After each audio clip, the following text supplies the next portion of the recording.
प्रारम्भं करोति वा? अमरकोशः नाम लिङ्गानुशासनं प्रथमं काण्डम् अथ नाट्यवर्गः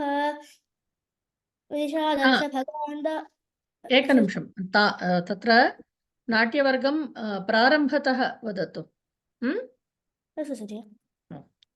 निषादर्शभगान्धारषड्मध्यमदैवताः पञ्चमश्चेत्यमी सप्तसन्त्रीकण्ठोत्थिताः स्वराः काकलीतु कले सूक्ष्मे फनौतमसुरास्फुटे कलो मन्दस्तु गम्भीरे तारोत्तिष्ठु नृणामरसि मध्यस्थो द्वाविंशतिविधोध्वनिः समन्द्रः कण्ठमध्यस्थस्थाशिरसि गीयते समन्वितलयस्त्वेकतालो वीणातु वल्लकी विरञ्ची साधुतन्त्रीभिः सप्तभिः परिपादिनी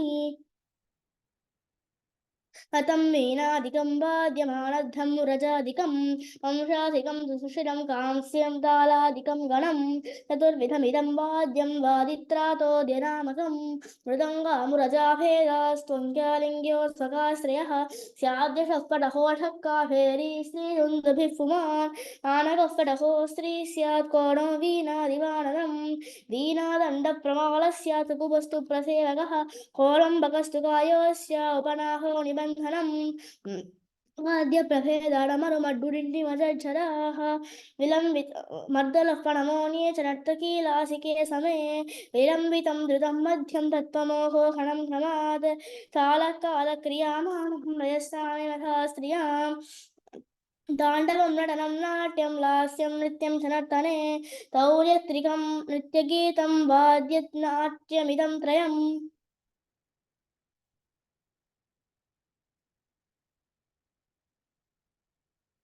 Acharya, I cannot see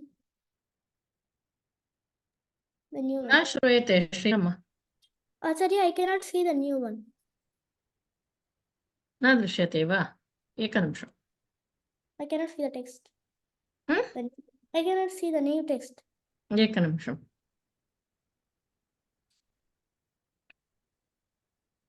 तने तौर्यत्रिकं नृत्यगीतवाद्यं नाट्यमिदं त्रयं भृगुंसश्च भृगुंसश्चेति नर्तकः स्त्रीवेषधारी पुरुषो नाट्योक्तौ कणिकाजुका भगिनीपतिरावुत्तो भावो विद्वानधावुकः जनको युवराजस्तु कुमारो भर्तृदारकः पुनरेकवारं। ताण्डवं नटनं नाट्यं लास्यं नृत्यं च नर्तने तौर्यत्रिकं नृत्यगीतवाद्यं नाट्यमिदं त्रयं भृगुंसश्च भूगुंसश्चेति नर्तकः श्रीवेषधारी पुरुषो नाट्योक्तौ गणकाद्युका भगिनीपतिरावुत्तो भावो विद्वानधावुकः जनको युवराजस्तु कुमारो भर्तृदारकः।